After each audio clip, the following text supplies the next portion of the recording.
We are following new developments in that unsolved murder case of 4 University of Idaho students. It now appears a previously unknown person was on the lease for that off-campus home where the murders happened nearly 3 weeks ago.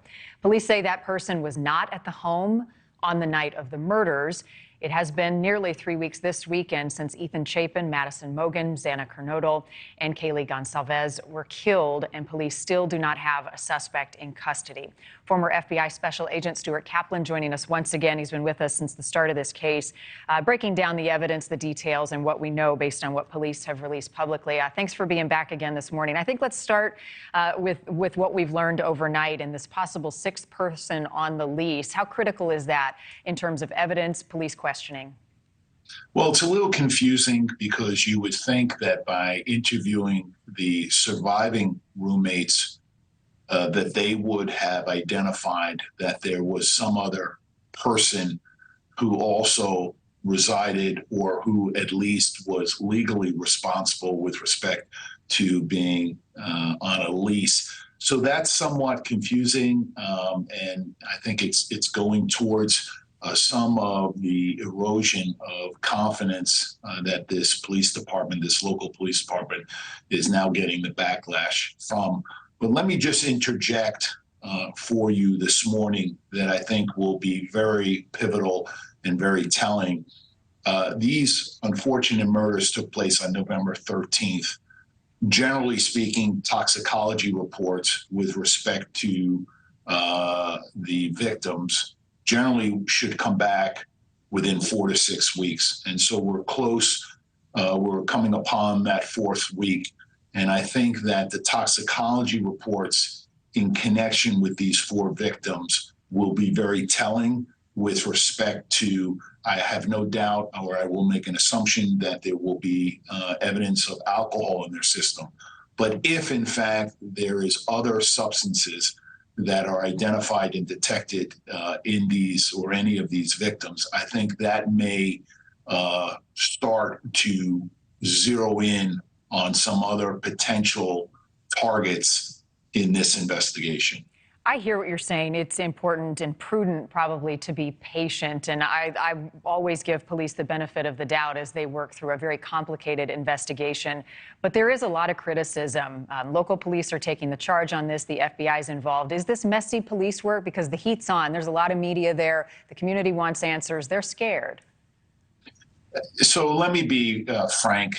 I think it's a lack of experience. Look, this small town in Idaho has never, ever, unfortunately, had to endure what they're enduring right now. And to no fault of the local police department, when that 911 call originally went out, they believed in good faith that someone within the house was unconscious.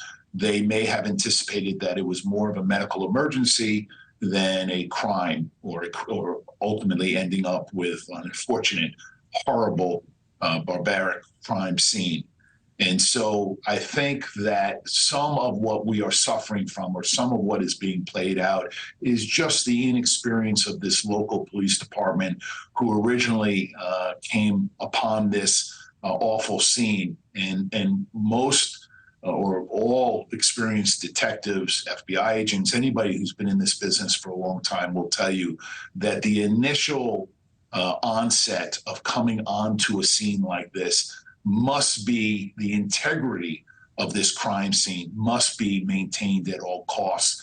Now, with that being said, I cannot fault the local police department with respect to running into this house because they, in good faith, believed that it was a medical emergency. But let me suggest that once they realized what they had, and they should have immediately backed out of that house. And then I think it would have been more prudent to maybe call the state agencies or the federal agencies to assist them. And I don't think that happened in a timely fashion. And that is unfortunately leading to some of the missteps in this case.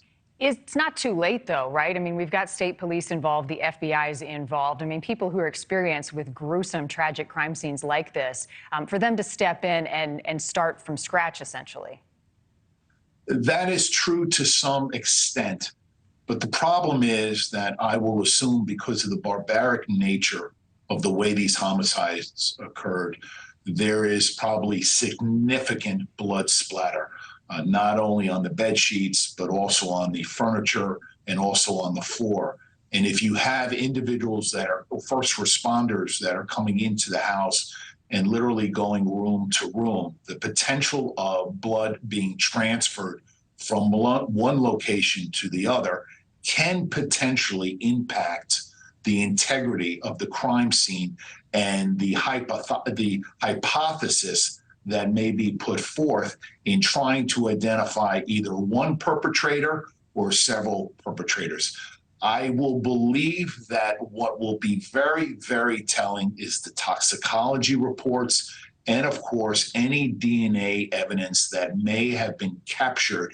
And generally, because it has been publicized that there may have been some defensive wounds that may have been identified, that any DNA that may have been captured under fingernails with respect to the perpetrator or perpetrator's DNA will be very telling and very probative in a direction that I believe once these toxicology reports come back, I think you're going to see some progression in moving this case forward. Yeah, and hopefully some relief. All of these details are hard for the families to hear and to think about, and as time stretches on, it becomes more difficult. Former FBI Special Agent Stuart Kaplan, as always, thank you. We'll be talking to you again soon. Be sure to tune in Sunday night for a NewsNation special report, Idaho Murder Mystery. Brian Enton's going to be live in Moscow talking to members of the community. He's talking to law enforcement as well, trying to clear up some of this confusion. That's this Sunday, 9 p.m. Eastern, only here on NewsNation. Thank you for watching. Go to newsnationnow.com to find NewsNation on your television provider. And don't forget to click the red subscribe button below to get more of NewsNation's fact-driven, unbiased coverage.